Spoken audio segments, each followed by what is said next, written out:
ملت تاجیک ملت فرهنگی مهمترین امکانات در 4 فصل سال برای سیر و سیاحت، آزمون‌های جمهوریوی، راهنمای جامعه خانه امید تاجیکان دنیا.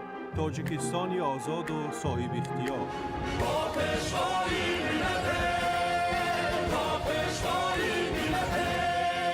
دوست باشید، اتفاق باشید، شکرانه همین دولت کنید، شکرانه همین سرزمین کنید، شکرانه کنید که چنین وطن عزیز و محبوب دارید.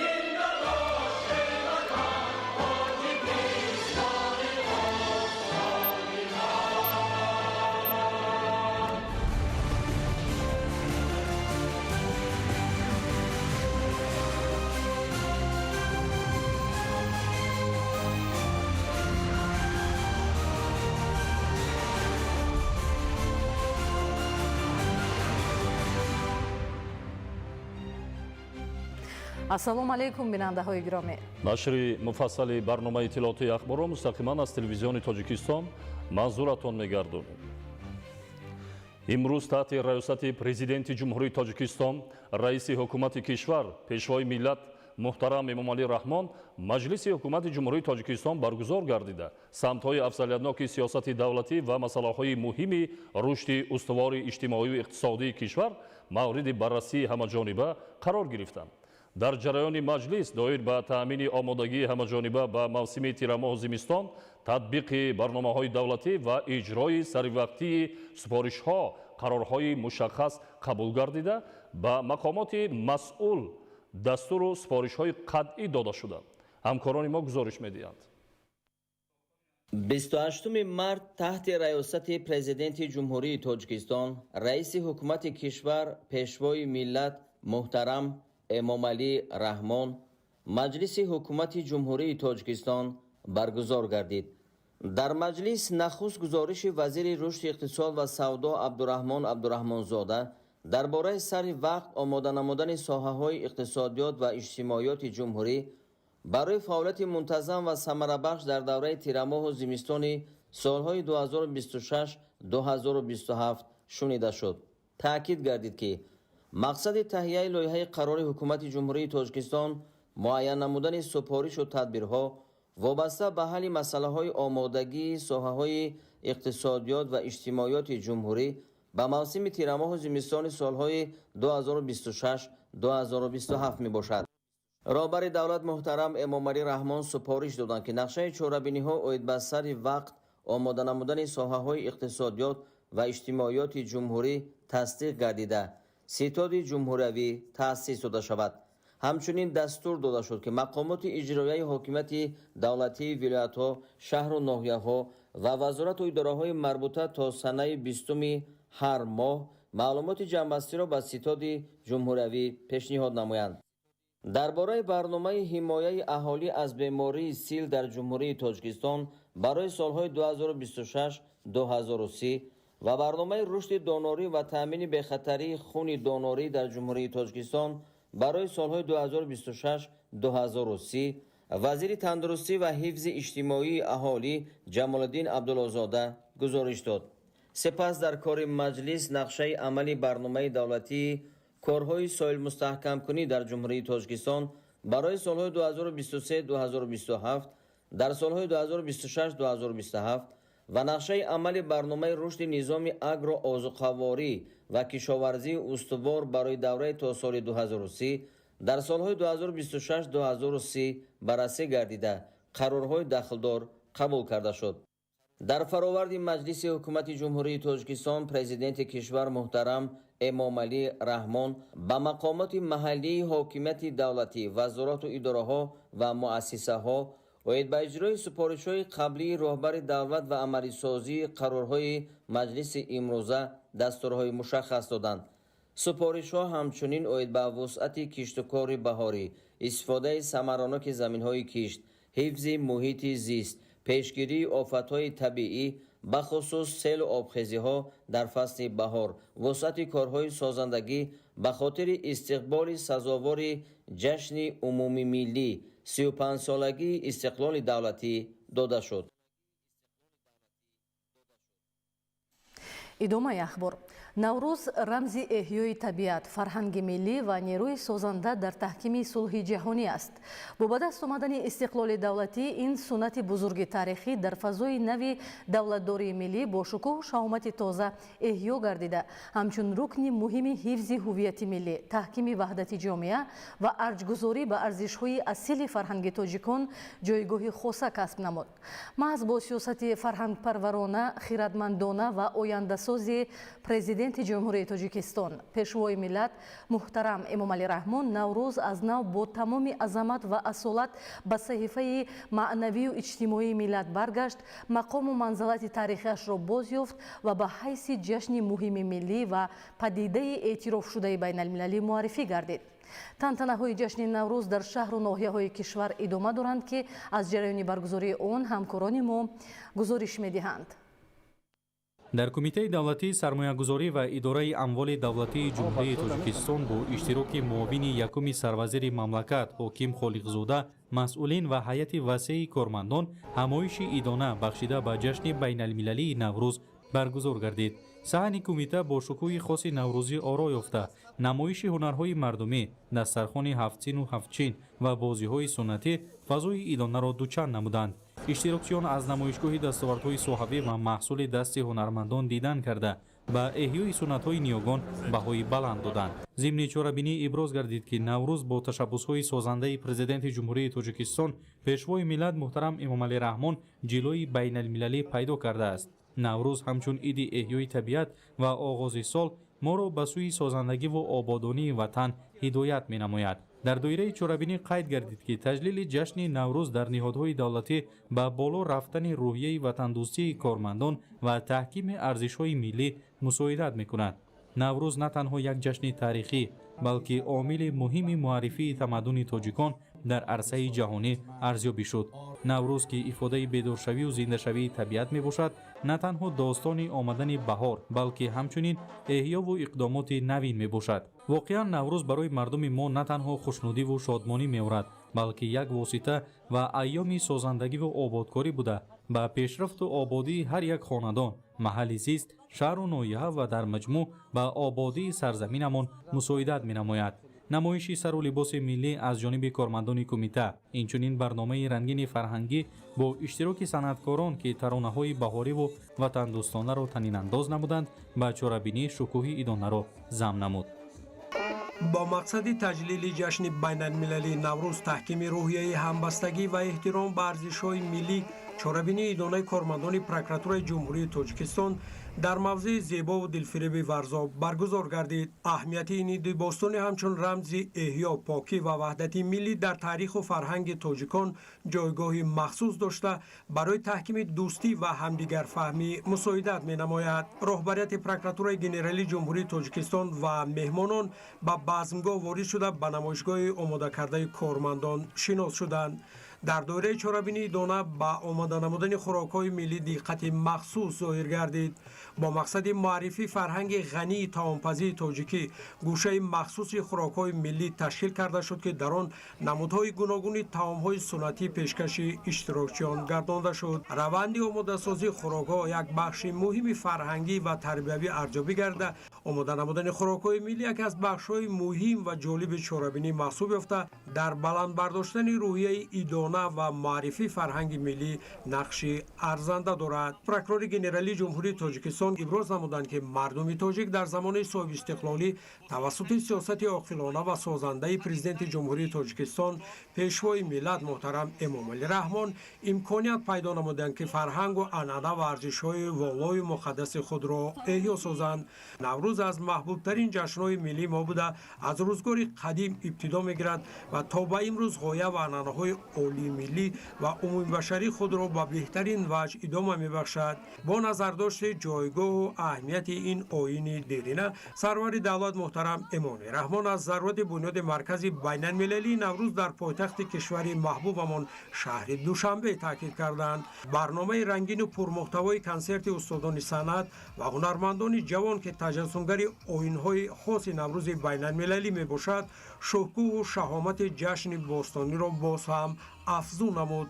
дар ҳақиқат баргузори чунин ҳамоишҳо барои таҳкими дӯстӣ миёни кормандон, боло бурдани ҳисси масъулиятшиносӣ ва гузашта аз ин арҷгузорӣ ба арзишҳои миллӣ нақши муҳим мебозад. ҷашни бостонӣ наврӯзи неқадам ки рамзи эҳёи табиат, оғози зиндагии нав ва пайванди устувори инсон бо замину табиат аст, кормандони кумитаи меъморӣ ва сохтмони назди ҳукумати ҷумҳурии Тоҷикистонро гирди як маҳфили идона ҷамъ овард.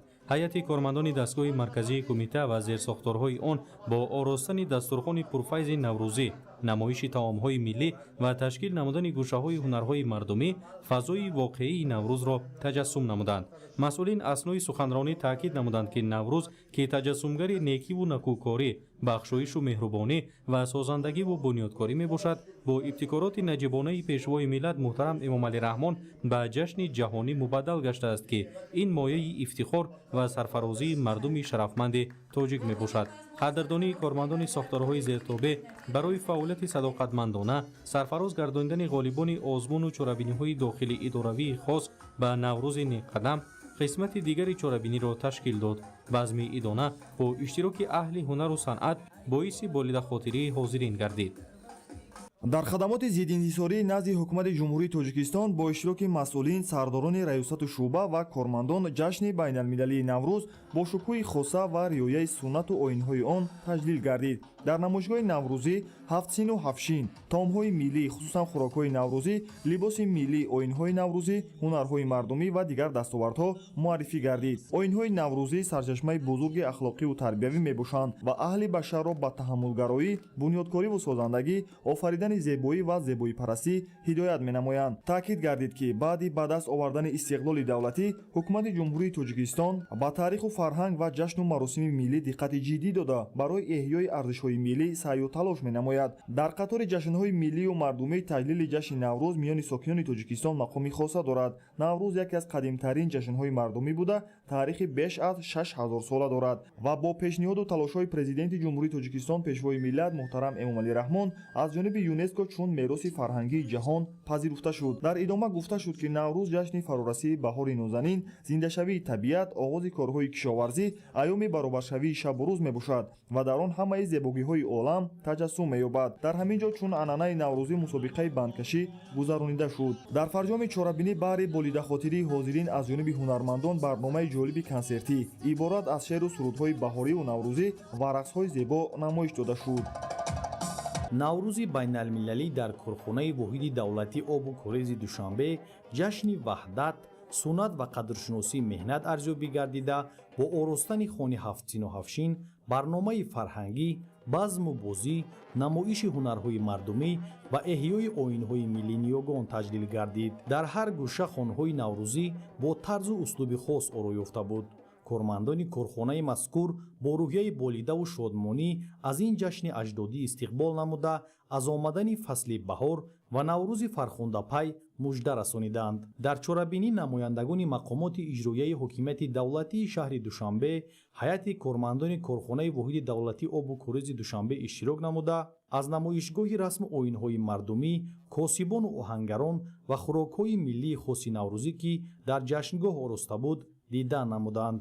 намоиши ҳунарҳои мардумӣ аз ҷумла чакандозӣ, оҳангарӣ ки анъанаҳои некиниёгон мебошад, таваҷҷӯҳи меҳмононро ба худ ҷалб кард. занону духтарони корхонаи воҳиди давлатии обу корези Душанбе ҳамчун постдорандаи анъанаи некиниёгон таомҳои миллии наврӯзӣ ва суманак омода намуданд. ҳар як хӯрок бо зебогии хос оро дода шуда нишонаи фаровонӣ, баракат ва меҳмоннавозии мардуми тоҷик ба ҳисоб мерафт. кадбонуҳои моҳир ҳангоми муаррифии таомҳо аз тарзи омода намудани онҳо, аҳамияти рамзӣ ва ҷойгоҳи ҳар як хӯрок дар фарҳанги миллӣ маълумоти муфассал пешниҳод намуданд. дар идомаи чорабинӣ таъкид шуд ки наврӯз бо ташаббуси пешвои миллат муҳтарам Эмомалӣ Раҳмон мақоми байналмилалӣ гирифта ҳамчун рамзи дӯстӣ ва эҳёи табиат дар ҷаҳон шинохта шудааст. маҳз бо шарофати истиқлоли давлатӣ ва ташаббусҳои пешвои миллат президенти ҷумҳурии Тоҷикистон муҳтарам Эмомалӣ Раҳмон ба мо муяссар гардид ки оинҳои муқаддас ки ҳазорсолаҳо ҳаёти маънавӣ ва ғоявии миллати тоҷикро шодоб мегардонад, яъне наврӯзи оламафрӯз аз нав эҳё ва ба ҷаҳониён муаррифӣ гардид. ҳамин гуна бо шукӯҳ ҷалоли хоса таҷлил намудани наврӯзи байналмилалӣ маҳбубияти онро байни мардумони кишварҳои ҷаҳон бештар менамояд ва бо ин роҳ ҳарчи бештар оинҳои беназираш муаррифӣ мегардад. дар гӯшаи баргузории ҷашни тӯю сурур ба назар мерасид борзиҳои варзишии суннатӣ аз қабили гӯштингирӣ, банкашиву чавгонбозӣ дар гӯшаи дигари басмгоҳ таваҷҷӯҳи ҳар бинандаро ба худ ҷалб мекард. дар тадбири фарҳангӣ бахшида ба ҷашни байналмилалии наврӯз ҳунармандон ва ҳаваскорон тавонистанд бо ташкили бахшҳои мухталиф ҳамаи анъанаҳои ҷашни бостонии миллати кӯҳантамаддуни тоҷикро намоиш диҳанд. тӯҳфа додан ба ҳамдигар ва қадршиносӣ аз суннатҳои дигари ҷашни наврӯзӣ аст. аз ин рӯ ҷиҳати қадршиносӣ ва заҳмати софтдилона ба як қатор кормандон аз ҷониби масъулини корхонаи воҳиди давлатии обу кӯризи душанбе тӯҳфаҳои хотиравӣ супорида шуд. чорабинии дона бо барномаи фарҳангу фароғатии наврӯзӣ бо иштироки ҳунармандони маҳбуби кишвар пешкаши ҳозирин гардид. дар шаҳраки донишҷӯёни донишгоҳи миллии тоҷикистон ҷашни наврӯзи байналмилалӣ бо шукӯҳи хоса ва риояи суннату оинҳои он таҷлил гардид. насими баҳорӣ фазои идонаи донишгоҳ ба дили омӯзгорону донишҷӯён фараҳу шодӣ бахшид. ба истиқболи ҷашни наврӯз аз ҷониби кормандону донишҷӯён ҳафтсину ҳафшин таомҳои миллӣ хусусан хӯрокҳои наврӯзӣ, либоси миллӣ, оинҳои наврӯзӣ, ҳунарҳои мардумӣ, хӯришҳои наврӯзӣ ва дигар дастовардҳо муаррифӣ гардид. таъкид гардид ки наврӯз бо пайги хуҷастаи худ ба табиати кӯҳандиёр таровати тоза, ба хонадон шодиву нишод ва файзу баракат, ба дили мардум армуғони умеду орзуҳои наҷиб меорад. гуфта шуд ки бо пешниҳоди президенти ҷумҳурии тоҷикистон пешвои миллат муҳтарам эмомалӣ раҳмон наврӯзи оламафрӯз аз ҷониби юнеско ба феҳристи ёдгории ғайримоддии фарҳанги башарият дохил шуда ҳамасола 21 март чун рӯзи байналмилалии наврӯз дар саросари олам бо шукӯҳи хос таҷлил мегардад. дар идома ба ифтихори ҷашни байналмилалии наврӯз кормандону омӯзгорони донишгоҳи миллии тоҷикистон барои фаъолияти назаррас бо нишони аълочии маориф ва илми тоҷикистон ва сипосномаҳо қадрдонӣ шуданд. сипас барномаи фарҳангӣ фароғатӣ аз ҷониби ҳунармандони ансамбли халқии наврӯз иборат аз суруду таронаҳои дилнишин дар васфи баҳору наврӯз ва сулҳу дӯстӣ пешниҳоди ҳозирин гардид. дар ҳамин рӯз ба истиқболи ҷашни байналмилалии наврӯз дар донишгоҳи миллии тоҷикистон мусобиқаҳои гуногуни варзишӣ аз ҷумла волейбол, бандкашӣ ва гӯштингирӣ байни донишҷӯёни факултетҳои донишгоҳ гузаронида шуд. аҳли раёсат, омӯзгорон ва донишҷӯёни муассисаи давлатии таълимии коллеҷи тиббии ҷумҳуриявӣ низ ҷашни байналмилалии наврӯзро бо оростани хони идона ва барпо кардани базми хотирмон таҷлил намуданд. дар ҷашнвораи наврӯзӣ намунаҳои гуногуни ҳунарҳои мардумӣ, расму оинҳои миллӣ ва дастархони идона бо сабзаи суманак ва ҳафтсину ҳафшин ки рамзи фаровонӣ, баракат ва эҳёи табиат мебошад бо зебоии хос ороста шуд. ҳамзамон анвои гуногуни хӯрокҳои миллӣ ки аз гиёҳҳои шифобахши баҳорӣ бо маҳорати баланд омода гардиданд фазои идонаро боз ҳам рангинтар карданд. яке аз ҷиҳатҳои ҷолиби ҷашни наврӯзӣ либосҳои зебо ва гуногунрангии миллӣ буд. гулдухтарону бонувони муассиса атлас, адрас, чакан ва дигар либосҳои анъанавии минтақаҳои тоҷикистонро ба бар намуда зебоӣ ва рангорангии фарҳанги миллии тоҷиконро ба таври шоиста муаррифӣ карданд. яке аз оинҳои наврӯзии ин ташкил намудани бозиҳои гуногуни варзишӣ мебошад. ба ифтихори ҷашни наврӯзи ҷаҳонафрӯз як қатор мусобиқаҳои варзишӣ бо иштироки фаъоли донишҷӯён ташкил карда шуда ҳадафи онҳо тарғиби тарзи ҳаёти солим, таҳкими нерӯи ҷисмонӣ, баланд бардоштани рӯҳияи варзишӣ ва таҳкими дӯстӣ байни донишҷӯён мебошад. мусобиқаҳо аз рӯи чанд намуд аз ҷумла гӯштини миллӣ, волейбол ва дигар бозиҳои хурди варзишӣ баргузор гардиданд. таъкид гардид ки имрӯзҳо дар фазои тоҷикистони соҳибистиқлол бо файзи қудуми баҳорон тантанаҳои ҷашни наврӯз танинандоз аст. дар базмгоҳи ҷашни наврӯз пиру барно ба ҳам омада шодиву хурсандӣ мекунанд ва ғусаҳоро аз зил берун месозанд. дар фарҷоми чорабинӣ баҳри болитахотирии ҳозирин аз ҷониби дастаҳои ҳунарии муассисаи таълимӣ ва ҳунармандони хушсалиқаи мамлакат барномаи ҷолиби консертӣ пешкаш карда шуд. ҳамин тариқ аҳли кормандон, омӯзгорон ва донишҷӯёни коллеҷи тиббии ҷумҳуриявӣ бо базму тараф ва шодию сурур наврӯзи байналмилалиро ҷашн гирифтанд. бо нафаси тозаи баҳор ва қабои сабз ба бар намудани табиати биҳиштии ватан деҳаи ғиҷоваки ҷамоати деҳоти пӯшинги ноҳияи Данғара низ ба як гӯшаи идона ва пур аз шодиву нишод табдил ёфтааст. сокинони ин диёри зебоманзар ҷашни бостонии наврӯзро бо тамоми шукӯҳу шаҳомат ва эҳтиром ба оинҳои неки ниёгон таҷлил намуданд. اهمیت و ماهیت بزرگ جشن نوروز در همبستگی، اتحاد و وحدتگرایی آن انعکاس می‌یابد. همین است که سازمان ملل متحد این جشن اجداد نیاگان ما را برای ویژگی‌هایی که مردم را به اتحاد و همبستگی و صلح و رفاه دعوت می‌نماید جشن بین‌المللی اعلان نموده است که امروز در سیاره زمین از این جشن نیاگان اجداد سرفرازمان استقبال می‌گیرند. این انبوهی که در جشنگاه ما در دهه غجاوک جماعت دهاتی پوشینگ نوحه دنقره می‌بینید دلیل به بحث آن است که مردم ما چقدر احترام و محبت به این جشن گذشته اجداد سرفراز خویش دارند. ساکنان از صبح بروقت برای در سطح بلند استقبال گرفتن نوروز خجستپای در صحن مرکزی دهه خانه جشنی گسترده با هم سرور و شادمانی و رقص و بازی‌ها می‌کردند. مسئولین مقامات اجرایی حاکمیت دولتی ناحیه دنقره و گروه زیادی مهمانان از نمایش هنرهای مردمی از قبیل آهنگری، گلدوزی و زردوزی، آماده ساختن خوراک‌های ملی و بهاری و رقص و شادمانی کودکان که با یک ذوق و سلیقه بلند پیشنهاد گردیدند بازدید نموده ابراز داشتند که امروز ما شاهد آن گردیدیم که ساکنان این دهه آبادان دیار جشن باستانی نوروز را با احترام خاصه و با رعایت ارزش‌های ملی و سنت‌های اجدادی تجلیل نمودند. این گونه چاره‌بینی‌ها پیش از همه برای حفظ و ترغیب فرهنگ ملی، تحکیم حس خودشناسی و خودآگاهی مردم و به خصوص تربیت نسل نورس در روحیه وطن دوستی اهمیت بزرگ دارند. گفته شد که نوروز همچون جشن احیای طبیعت و آغاز زندگی نو امروز مردم را به هم آورده فضای دوستی و همدیگر فهمی را باز هم قوی‌تر می‌سازد. ما باوری داریم که چنین تشبس‌ها در آینده نیز ادامه یافته برای باز هم آباد و زیبا گردیدن دیارمان و تحکیم وحدت ملی مساعدت خواهند کرد. در تنتنه‌های جشن دهه غجاوک جوانان و نورسان نیز با برگزاری مسابقه‌های ملی از جمله گشتنگیری، کمانوری، بندکشی و دیگر بازی‌های خاص نوروزی سهم خود را در شکوه جشن اجدادی خویش گذاشتند. کودکان با لباس‌های ملی و چهره‌های خندان رمز آینده درخشان ملت را تجسم می‌کردند.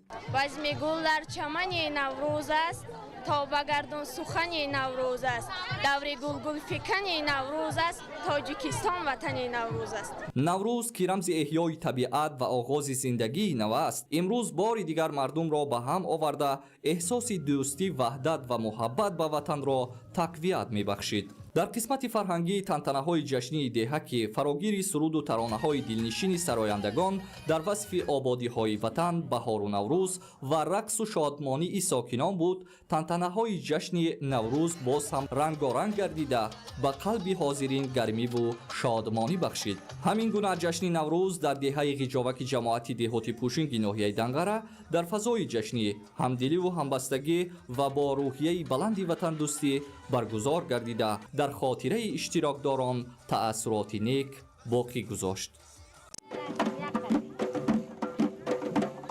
تنتنه‌های نوروزی بخشیده به جشن بین المللی نوروز با مرام ادامه دارند. این نوبت کارمندان خدمات علاقه نزد حکومت جمهوری تاجیکستان با تشکیل یک چاره‌بینی متمتن با رعایت عنعنه‌های نیک نیاگان با تشکیل رقص و سرود دسترخوان ادانه نوروز بین المللی را استقبال می‌گیرند.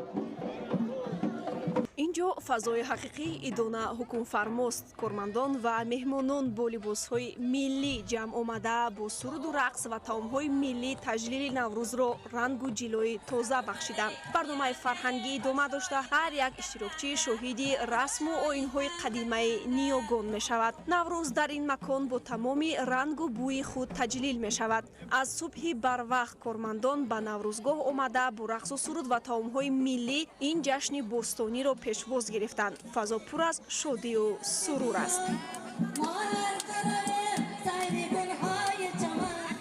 ما امروز کارمندان خدمات علاقه جمع آمدیم که جشن نوروز را تجلیل نماییم. همه یک جای خوشحالی کنیم، رقص و بازی کنیم و خرسندی کنیم. در چاره‌بینی رهبریت خدمات علاقه نزد حکومت جمهوری تاجیکستان شریکان خارجی و شاعر خلقی جمهوری تاجیکستان محمد غویب اشتراک نموده از نمونه‌های هنرهای مردمی، طعم‌های ملی و رمزهای اساسی نوروز دیدن کردند.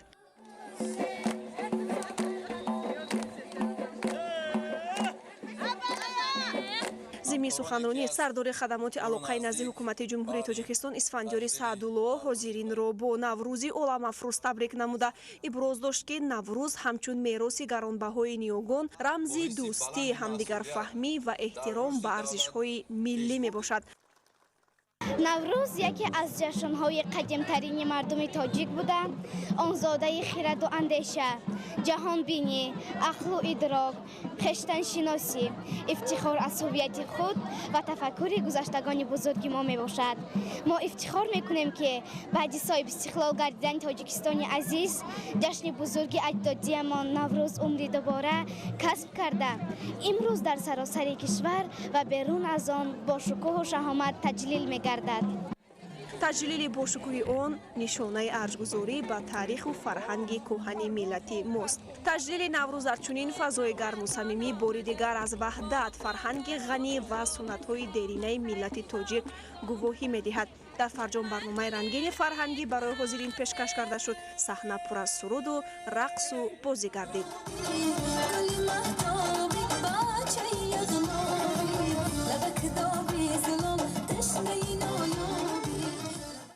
дар ҷамоати деҳоти фахрободи ноҳияи хуросон ҷашни байналмилалии наврӯз бо иштироки масъулини мақомоти маҳаллӣ, намояндаи ҳукумати ҷумҳурии тоҷикистон, сокинони ҷамоат, инчунин ҷавонону наврасон бо рӯҳияи болида ва дар фазои идона таҷлил гардид. дар доираи таҷлили ин ҷашни кӯҳанбунёд дар ҷамоати деҳоти фахробод як қатор иқдомҳои созанда амалӣ гардиданд. аз ҷумла дар маркази ҷамоат ошхонаи миллӣ мавриди истифода қарор дода шуд ки дар он якчанд нафар сокинони маҳал бо ҷои кор таъмин шуда шароити муосири хизматрасонӣ муҳайё карда шуд. ҳамчунин бо ташаббус ва дастгирии сокинону соҳибкорони маҳал дар ҳудуди ҷамоат сохтумони биноҳои иловагии таълимӣ дар назди муассисаҳои таҳсилоти миёнаи умумӣ 35 ва 36 идома дорад. иқдомҳои мазкур дар доираи омодагиҳо ба истиқболи ҷашни 35-солагии истиқлоли давлатӣ роҳандозӣ шуда дар ҳарду иншоот корҳои асосии бинокорӣ ба анҷом расонида шуда соли равон мавриди истифода қарор дода мешаванд. барномаи идонаи наврӯзӣ дар ҷамоати деҳоти фахрободи ноҳияи хуросон бо намоиши анъанаҳои неки наврӯзӣ, оростани хони идона, пешниҳоди таомҳои миллӣ ва баргузории расму оинҳои хоси ин ҷашни бостонӣ рангину ҷолиб баргузор гардид. масъулин ва меҳмонон дар васфи баҳору наврӯз ибрози андеша карда ёдовар гардиданд ки наврӯз аз арзишҳои бузурги фарҳангӣ ва таърихии миллати тоҷик маҳсуб гардида башариятро ба некиву накӯкорӣ, созандагӣ ва ҳамзистӣ осоишта раҳнамоӣ менамояд. дар идомаи чорабинии наврӯзӣ як қатор сокинони фаъол ва шахсоне ки дар рушди маҳал саҳми назаррас доранд бо сипоснома ва тӯҳфаҳои хотиравӣ қадрдонӣ гардиданд. барномаи фарҳангии идона бо шеъру сурудхонӣ, рақсу таронаҳои дилнишин ва ҳунарнамоии аҳли фарҳанг идома ёфта ба чорабинӣ шукӯҳу шаомати бештар бахшид. сокинони ҷамоат бо рӯҳияи баланди идона ва хушҳолӣ ҷашни наврӯзро таҷлил намуда шукргузорӣ аз сулҳу субот ва фазои ороми кишвар мекарданд.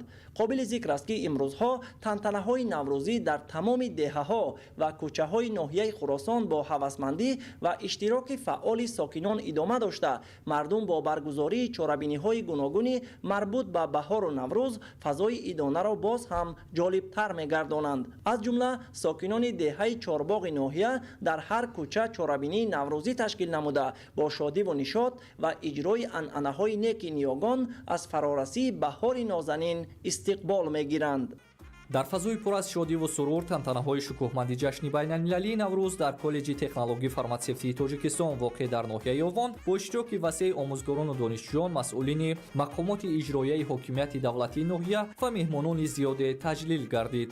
саҳни бинои ин даргоҳи илму маърифат ки имрӯзҳо ба тарбияи мутахассисони варзида дар ҷомеаи соҳиби истиқлоли кишвар саҳми арзанда мегузорад, ба як ҷашнгоҳи пуршукӯҳу назаррабо табдил ёфта буд.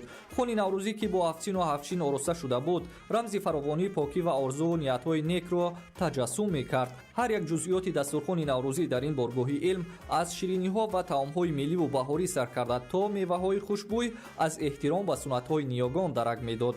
дар канори дастурхони ҳафтсину ҳафтшин гӯшаҳои намоишии ҳунарҳои мардумӣ низ аз ҷониби омӯзгорон ва донишҷӯёни коллеҷи технологии фарматсевтии тоҷикистон ташкил гардида духтарон бо маҳорати баланд намунаҳои гулдӯзӣ ва чакандӯзиро ки аз ҳунари дастони сеҳрофарини занону бонувони тоҷик қисса мекунанд манзури ҳозирин карда шуд. дар баробари ин дастовардҳои аҳли омӯзгорону донишҷӯён ва дигар зарфиятҳои коллеҷ ки шумораи хеле зиёди ҷому медалҳо ва диплому сипосномаҳоро ташкил медод дар ҷашнгоҳи наврӯзӣ муаррифӣ ва ба намоиш гузошта шуданд. бо чунин муҳаббати баланд истиқбол гаштани ин ҷашни бостонӣ аз ҷониби аҳли омӯзгорон ва донишҷӯёни коллеҷи технологии фарматсевтии тоҷикистон дар ноҳияи ёвон бори дигар собит сохт ки наврӯз на танҳо оғози соли нав балки оғози умедҳои нав орзуҳои тоза ва қадамҳои устувор ба сӯи фардои дурахшон мебошад. дар идома садорати муассиса ва меҳмонон зимни суханрониҳои худ аз аҳамияти таърихиву фарҳангии наврӯз ёдовар шуда онро ҳамчун ҷашни эҳёи табиат рамзи сулҳу дӯстӣ ва омили таҳкими ваҳдати миллӣ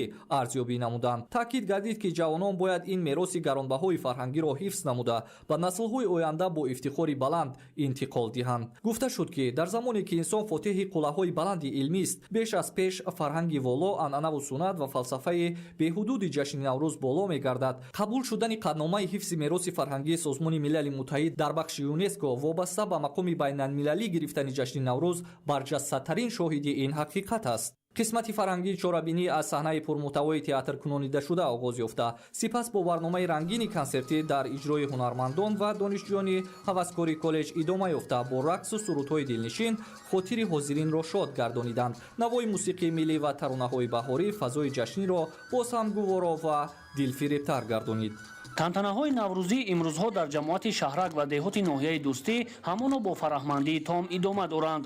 ҷашни наврӯз ҳамасола дар фасли баҳор бо пайки навгониҳо дар саросари кишвари биҳиштосоямон бо шукӯҳу шаҳомат ва иҷрои расму оинҳои миллӣ таҷлил карда мешавад. сокинони ҷамоати деҳоти деҳқонободи ноҳияи дӯстӣ ин ҷашни фархундапайро бо омодагиҳои ҷиддӣ ва интизориҳои зиёд дар доираи урфу анъанаҳои хосаш пешвоз гирифтанд. субҳи барвақт мардуми фарҳангдӯсти ин деҳот дар макони наврӯзгоҳ ба ҳам омада бо намоиши дастовардҳои меҳнатӣ ва нақшу нигораҳои офаридаи ҳунармандони чирадасти ҳудуди ҷамоат базми зебои наврӯзӣ оростанд. дар ин рӯз ҳар фарди ҷомеа бо рӯҳияи идона ва меҳри бепоён ба ин мероси аҷдодӣ яъне ҷашни наврӯз бо ба бар намудани сару либоси миллӣ ва муаррифии ҳунару истеъдоди волои миллати тамаддунофари хеш ба ин чорабинии ҷашнӣ шукӯҳи дигар бахшиданд. дар ҳар гӯшаи ҷашнгоҳ занону гулдухтарони деҳаҳои гирду атроф ва толибилмони муассисаҳои таълимии ҳудуди ҷамоат бо дастовези идона аз қабили омода намудани хӯришҳои баҳорӣ, нақшофарӣ ва духти сару либосҳои хоси миллати тоҷик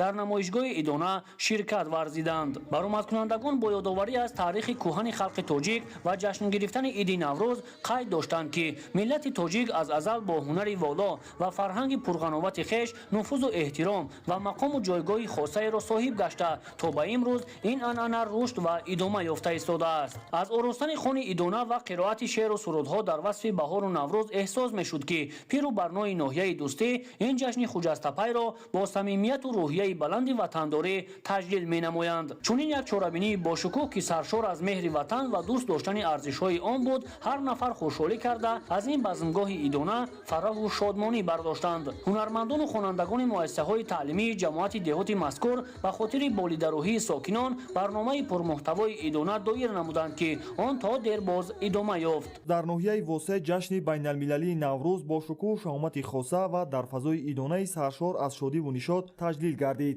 ин ҷашни бостонӣ ки рамзи эҳёи табиат, дӯстиву ҳамбастагӣ ва оғози зиндагии нав маҳсуб меёбад, сокинони ноҳияро ба ҳам оварда рӯҳияи ватандӯстиву меҳманпарастиро боз ҳам тақвият бахшид. дар чорабинӣ намояндагони ҳукумати ҷумҳурии тоҷикистон, масъулини ноҳия ва доираи васеъи сокинон иштирок намуданд. қисмати муҳим ва ҷолиби ҷашн оростани хони идона буд ки бо завқи баланд ва эҳтиром ба анъанаҳои миллӣ ташкил гардид. нахуст меҳмонон ва иштирокчиён аз хони идона дидан намуда бо гуногунрангии таомҳои миллӣ ва ҳунари волои кадбонухои маҳаллӣ аз наздик шинос шуданд. дар хони наврӯзӣ анвои зиёди хӯрокҳои суннатии тоҷикӣ ба намоиш гузошта шуда буд, аз ҷумла суманак, рамзи асосии наврӯз ки бо заҳмати чандрӯзаи занон омода мегардад мавқеи хоса дошт. кадбонуҳои моҳир ҳангоми муаррифии таомҳо аз тарзи омода намудани онҳо аҳамияти рамзӣ ва ҷойгоҳи ҳар як хӯрок дар фарҳанги миллӣ маълумоти муфассал пешниҳод намуданд. меҳмонон ба маҳорати баланди онҳо баҳои арзанда дода чунин иқдомҳоро дар самти ҳифз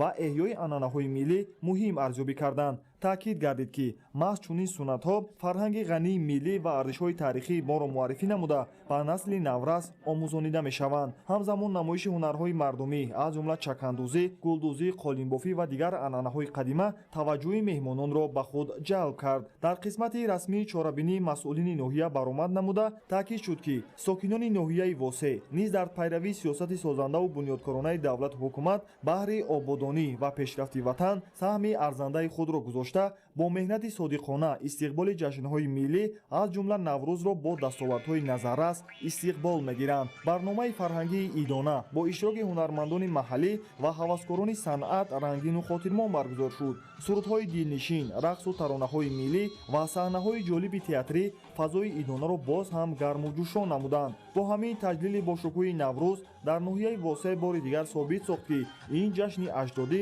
на танҳо рамзи эҳёи табиат, балки омили муҳими таҳкими ваҳдат, дӯстӣ ва ҳамдилии мардум маҳсуб меёбад.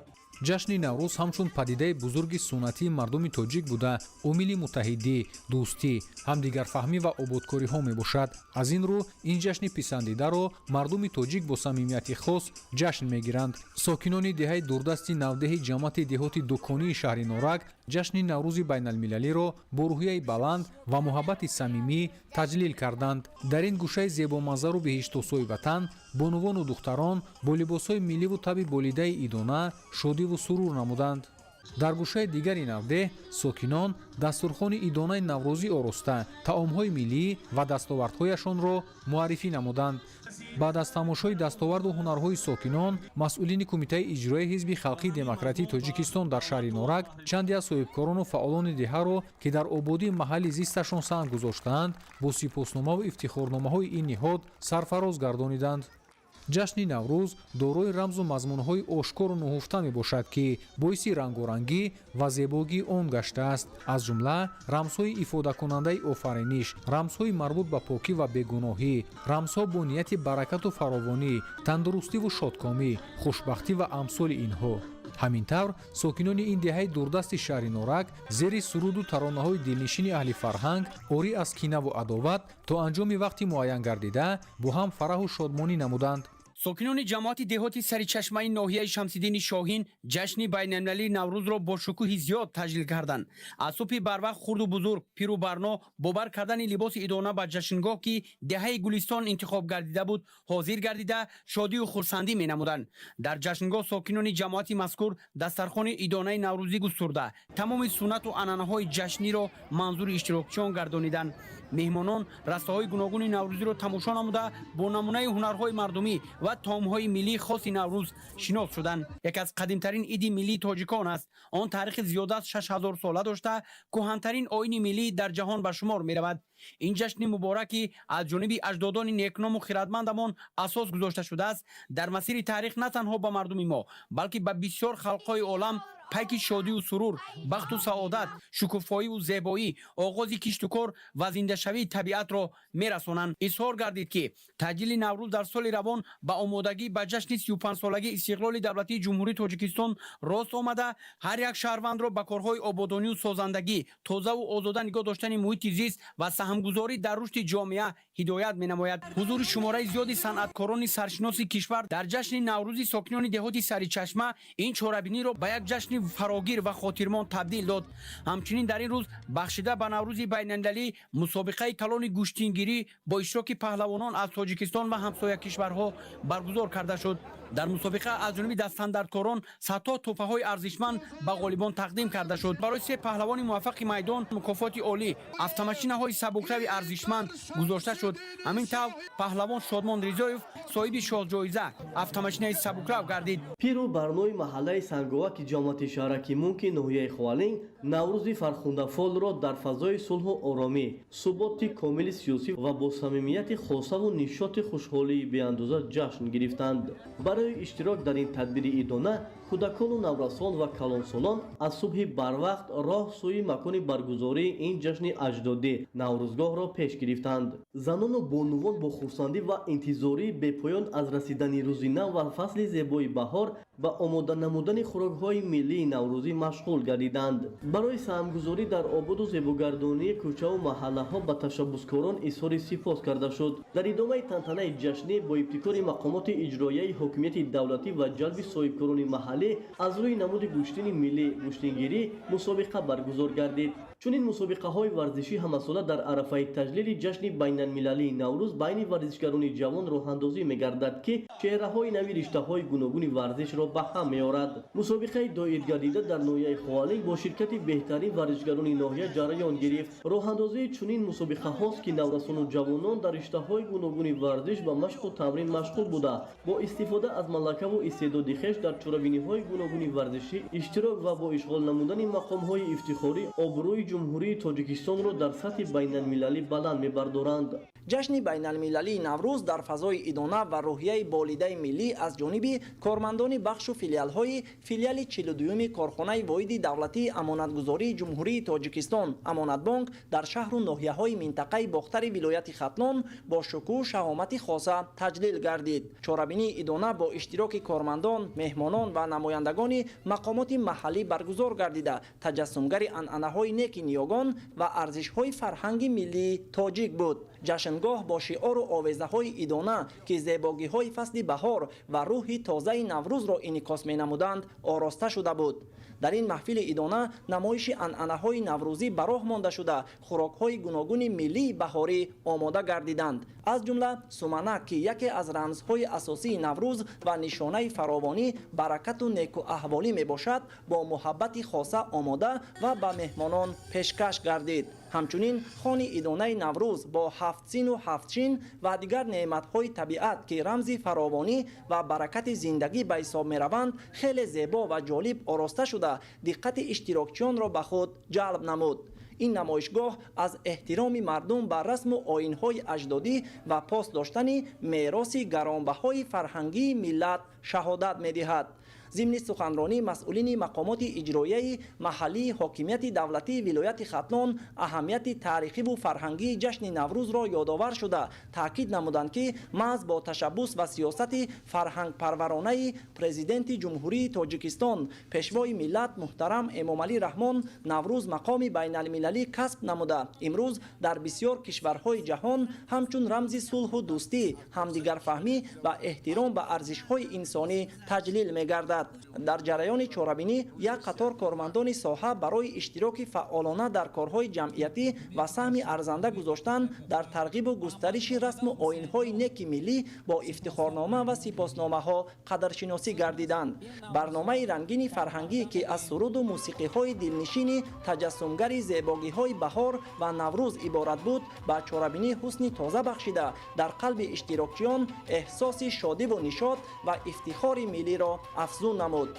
чун дигар ҷамоати деҳот ва шаҳраки шаҳру ноҳияҳои вилояти Хатлон аҳли деҳоти Пахтаободи ноҳияи шаҳри Туз баҳри дар сатҳи баланд ҷашн гирифтани Наврӯзи хуҷастапай омодагии хешро ҷиддӣ дида онро бо риояи урфу анъанаҳои некаш самимонаву хотирмон истиқбол намуданд. бедории табиат ва хусусан сунъатҳои писандидаи ҷашни Наврӯз тақозо менамояд, ки дар баробари чорабиниҳои ҷашнӣ аз ҳар рӯзи мусоиди баҳорӣ оқилонаву самаранок истифода карда барои кишту кори баҳорӣ ва коштани донаи умед, ки файзу неъмати хони наврӯзӣ мо мебошад, камари ҳиммат банданд. занону ҷавондухтарон ва катбонуҳои ҳунарманд бо оростани хони зебои наврӯзӣ, ҳафтсину ҳафтшин, таомҳои гуногуни миллӣ, ҳунарҳои мардумӣ ва дигар дастовардҳои худ ба ҷашни байналмилалии Наврӯз ҳусну таровати дигар зам намуданд. ҳамаи анвои дар намоишгоҳи наврӯзӣ гузошташуда ҳамчун рамзи баҳору Наврӯз таровати зиндагӣ ва эҳёи табиат буда зиннатбахши майдони ҷашнӣ буд. ҷаҳонӣ гаштани Наврӯз рамзи ифтихору сарфарозӣ аз фарҳангу тамаддуни мардуми орёнажот аст. Наврӯз барои миллати мо чун соли нави аҷдодӣ ва иди баҳор арзиши бузург дошта боиси ифтихору сарбаландӣ ҳар як фарди ватандӯст мебошад. гӯштини миллии гӯштингирӣ аз риштаҳои варзиши бисёр маъмул дар Тоҷикистон ба ҳисоб меравад. одатан ин намуди варзиш дар чорабиниҳои наврӯзӣ бештар ташкил карда шуда ҳаводорони он аз гӯшаву канори мамлакат қувваозмоӣ менамоянд. ҳамзамон дар доираи баргузории чорабинии имрӯза чунин як мусобиқаи кушоди варзишӣ ташкилу роҳандозӣ карда шуд, ки дар он ҷавонони лаёқатманд ва дӯстдорони ин риштаи варзиш иштирок ва нерӯсанҷӣ намуданд. наврӯз дар ҷумҳурии тоҷикистон ба шарофати истиқлолияти давлатӣ эҳё гардид, шукӯҳу шаомати тоза пайдо кард ва ба яке аз ҷашнҳои бузурги муқаддаси миллии мардуми тоҷик табдил ёфт. маҳз ҳамин аст ки дар ҳар гӯшаю канори мамлакат ин ҷашни аҷдодӣ бо шукӯҳу шаомати хоса таҷлил гардида истодааст.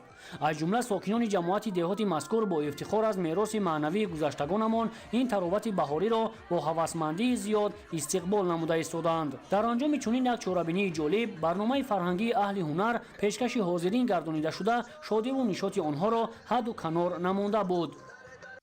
ҷашни наврӯзи байналмилалӣ дар муассисаи таълимии коллеҷи тиббии хусусии давои шаҳри бухтар бо шукӯҳу шаомати хос, рӯҳияи баланди идона ва риояи суннатҳои неки ниёгон дар сатҳи баланд таҷлил гардид. аз субҳи барвақт фазои коллеҷ ранги идона гирифта, устодону донишҷӯён бо чеҳраҳои болида ва либосҳои миллӣ ба ҷашнгоҳ ҳусни тоза бахшиданд. ҳар як иштирокчӣ бо эҳсоси баланди ватандӯстӣ ва аршгузорӣ ба арзишҳои миллӣ дар таҷлили ин ҷашни бостонӣ ширкат варзиданд. таъкид гардид ки наврӯз ҳамчун рамзи эҳёи табиат ва оғози зиндагии нав буда, он бо ташаббуси пешвои муаззами миллат муҳтарам Эмомалӣ Раҳмон мақоми байналмилалӣ касб намуда, имрӯз дар саросари ҷаҳон бо шукӯҳ таҷлил мегардад. дар доираи чорабинӣ ҳар як шуъба, кафедра ва бахш гӯшаҳои идонаи худро ташкил намуда, онҳоро бо рамзҳои хоси наврӯз аз ҷумла ҳафтсину ҳафтшин, анвои гуногуни таомҳои миллӣ, меваю сабзавоти баҳорӣ ва ороишоти миллӣ зебо ва ҷолиб оро доданд. ҳамзамон гӯшаҳои наврӯзӣ бо тарҳи хос ва завқи баланд омода гардида, таваҷҷӯҳи иштирокчиён ва меҳмононро ҷалб намуд. дар онҳо на танҳо анъанаҳои миллӣ, балки дастовардҳои эҷодӣ ва завқи зебоипарастии ҷавонон бар аъло эҳсос мешуд. донишҷӯёни муассисаи таълимии коллеҷи тиббии хусусии давои шаҳри бухтар таҳти роҳбарии устодони худ намунаҳои гуногуни ҳунарҳои мардумиро аз қабили гулдӯзӣ, косибӣ, кандакорӣ ва дигар корҳои дастиро ба намоиш гузоштаанд. маҳсули заҳмати донишҷӯ духтарон ки бо маҳорати баланд омода гардида буданд, бозгӯи завқи баланд ва эҳтироми онҳо ба фарҳанги миллӣ маҳсуб меёфт. намоиши либосҳои миллӣ аз минтақаҳои гуногуни тоҷикистон низ яке аз қисматҳои ҷолиби чорабинӣ ба шумор рафта, гуногунрангии фарҳанги миллиро ба таври зинда муаррифӣ намуданд. қайд карда шуд ки гузаштагони мо аз замонҳои қадим ин ҷашнро ҳамчун айёми покиву сафо, эҳсону сахо, муҳаббату самимият ва эҳтиром ба табиат таҷлил менамуданд. имрӯз низ ин арзишҳо миёни мардум, бахусус ҷавонон идома ёфта, боз ҳам тақвият меёбанд. ҷавҳари асосии наврӯз ин тарғиби накӯкорӣ, созандагӣ, муҳаббат ба ватан ва эҳтиром ба табиат буда, он инсонҳоро ба ҳамдигарфаҳмӣ ва зиндагии осоишта ҳидоят менамояд. суруду таронаҳои дилнишини васфкунандаи наврӯз, истиқлолият ва ваҳдати миллӣ фазои идонаро боз ҳам гармтару гуворотар намуданд. дар рӯзҳои таҷлил аз наврӯзи байналмилалӣ дар назди бинои раёсати агентии назорати давлатӣ молиявӣ ва мубориза бо коррупсияи ҷумҳурии тоҷикистон дар вилояти Суғд иншооти нав, меҳмонхонаи зебою замонавӣ мавриди истифода қарор дода шуд. иншооти нав бо тарҳи муосир ва унсурҳои миллии шаҳрсозӣ дар масоҳати зиёда аз 600 мураббаъметр бунёд гардида, он аз 2 ошёна ва таҳхона иборат аст. бино аз 10 ҳуҷраи истиқоматӣ, ҷои қабули меҳмонон, ҳуҷраҳои ёрирасон иборат буда, бо таъмири замонавӣ дорои шароиту имконияти зарурӣ мебошад. корҳои сохтмонӣ моҳи майи соли 2025 оғоз ёфта, дар давоми як сол аз тарафи бинокорони маҳаллӣ ба анҷом расонида шуд. тадбири мазкур бо мақсади он аст ки кормандони ин ниҳоди давлатӣ аз шаҳру ноҳияҳои вилоят ҳангоми сафарҳои хидматӣ бевосита дар ин бинои нав муваққатан бо ҷои зист таъмин мегарданд. ҳамчунин имрӯз дар саҳни бинои раёсати агентии назорати давлатии молиявӣ ва мубориза бо коррупсияи ҷумҳурии тоҷикистон дар вилояти Суғд ба муносибати ҷашни наврӯзи ҷаҳонӣ чорабинӣ доир шуд ва кормандони шӯъбаҳои агентӣ хаймаҳои идона ороста неъматҳои фаровони инъикосгари ҷашни наврӯз ки аз ҳосили заҳмати кишоварзон, боғпарварон, кадбонуҳо, ҳунармандон аст, пешниҳод карда фазои ин ҷашни миллию ҷаҳониро инъикос намуданд. ташкили хони наврӯзӣ, ҳафтсину ҳафтшин, анвои зиёди хӯришҳо, хӯрокҳои миллӣ, нону шириниҳо, мева ва шодию хурсандӣ, шеъру таронахонӣ, шаҳомати ҷашн, сулҳу дӯстӣ, оинҳои неки онро ифода мекард. дар ҳамоиш таъкид гардид ки мардуми шарафманди тоҷик ифтихор аз он доранд ки маҳз дар замини сиёсати фарҳангпарваронаи пешвои миллат президенти ҷумҳурии тоҷикистон муҳтарам эмомалӣ раҳмон ҷашни наврӯз ва оинҳои неки он дубора эҳё гардида ба ҷашни ҷаҳонӣ табдил ёфт. халқу миллатҳои дигар низ наврӯзро ҷашн мегиранд ва ин аз арзиши умумибашарӣ асолати тамаддунсозӣ доштани ҷашни миллии мардуми тоҷик башорат медиҳад. аз ҷониби санъаткорон аҳли фарҳанг барномаи рангини наврӯзӣ пешниҳод гардид ки меҳри ватан ифтихор аз миллату сарзамини аҷдодиро бозгӯ мекард ва ба ширкаткунандагони чорабинии наврӯзӣ шодӣ рӯҳӣ тоза бахшид. кормандони соҳаи маорифи шаҳри бӯстон бо ростани хонии дона, намоиши ҳунарҳои мардумӣ, таомҳои миллӣ ва ташкили бозиҳои варзишӣ ҷашни ҷаҳонии наврӯзро шукӯҳманду хотирмон таҷлил намуданд. ҷашни ҷаҳонии наврӯз ки ҷавҳари таърихиву фарҳангии онро саодату пирӯзии аҳли башар ташкил медиҳад ва инсонҳоро ба ҳамдигарфаҳмиву ҳамзистии осоишта, накӯкориву созандагӣ, дӯст доштану эҳтиёт кардани табиат ва неъматҳои он ҳидоят менамояд, барои мардуми мо ҳамчун рамзи сари сол, яъне айёми баробаршавии шабу рӯз, эҳёи табиат, ибтидои корҳои саҳроӣ ва фаъолияти кишоварзон ба ҳисоб рафта, онҳо расму оинҳои ин падидаи асили фарҳангиро ҳифзу гиромӣ медоранд. расму оин ва суннатҳои наврӯзӣ дар вуҷуди хеш падидаҳои барҷастаи инсонгароӣ ва маънавиёти баландро ҷой додаанд ки шинохти ҳақиқати онҳо ба худогоҳии маънавӣ ва худшиносии миллӣ инчунин ташаккули фарҳанги ахлоқии ҷомеа мусоидат мекунад. масъулини мақомоти иҷроияи ҳокимияти давлатӣ роз доштанд ки бо назардошти моҳият ва табиати башардӯстонаву инсонгароёнаи наврӯз аз соли 2010 инҷониб ин оини бостонӣ ҳамчун ҷашни байналмилалӣ таҷлил карда мешавад. яъне бо ҷаҳонӣ шудани ҷашни наврӯз рисолат ва нақши он дар самти густариши ҳамкориву табодули фарҳангҳо, ҳусни тафоҳуми байни миллатҳо ва таҳкими сулҳу субот дар миёни халқҳои олам боз ҳам тақвият пайдо намуд. дар идомаи ин чорабинӣ бо шукӯҳ ба як гурӯҳи кормандони соҳаи маориф ки дар таълиму тарбияи насли наврасу ҷавон саҳми назаррасу шоиста доранд, сипоснома ва тӯҳфаҳои хотиравӣ тақдим карда шуд. барномаи фарҳангии кормандони соҳаи маориф ки аслан зебогиҳои фасли баҳор ва расму оинҳои писандидаи ҷашни ҷаҳонии наврӯзро инъикос мекард, басо ҷолибу диданӣ буд. сокинони ҷамоати деҳоти фирӯзаобаи шаҳри конибодом бо эҳтироми хос ба суннатҳои миллӣ наврӯзи байналмилалиро бо шукӯҳу шаомати хоса таҷлил намуданд. мардум бо омода намудани суманак, пешниҳоди таомҳои миллӣ ва намоиши ҳунарҳои мардумӣ ҷашни наврӯзро бо рӯҳияи баланд ва эҳсоси ифтихор аз анъанаҳои миллӣ истиқбол гирифтанд. занону духтарон бо омода намудани таомҳои миллӣ аз ҷумла суманак ҳусни ҷашнро афзун намуда аз фарҳангу суннатҳои аҷдодӣ постдорӣ карданд. ҳамчунин тибқи анъанаи неки миллӣ ба кӯдакону наврасон тӯҳфаҳои идона тақдим гардид. зимни суханрониҳо таъкид гардид ки наврӯз ҳамчун мероси гаронбаҳои ниёгон дар ташаккули фарҳанги миллӣ нақши муҳим дошта, мардумро ба дӯстиву ваҳдат, созандагиву бунёдкорӣ ва эҳтироми арзишҳои инсонӣ ҳидоят менамояд. ҳамчунин гуфта шуд ки фарорасии баҳор оғози корҳои саҳроӣ буда, ҳар як сокини кишвар бояд бо истифода аз имкониятҳои мавҷуда барои фаровонии рӯзгор ва рушди иқтисоди оилавии худ саҳмгузор бошад. ҳамзамон барномаи рангини фарҳангӣ бо иштироки ҳунармандони маҳаллӣ ки бозгӯикунандаи суннату русуми неки наврӯзӣ, ифтихормандии мардум аз соҳибистиқлолии мамлакат ва эҳсоси баланди ватандӯстию ватандорӣ буд, пешкаши тамошобинон гардида, суруду рақсҳои миллӣ таъби ҳозиринро болида сохт. сокинони ҷамоати деҳоти фирӯзаоба бо арҷгузорӣ ба арзишҳои миллӣ ва эҳёи суннатҳои неки ниёгон собит сохтанд ки наврӯз на танҳо ҷашни баҳору эҳё, балки рамзи дӯстиву ҳамдигарфаҳмӣ ва ваҳдати мардум мебошад.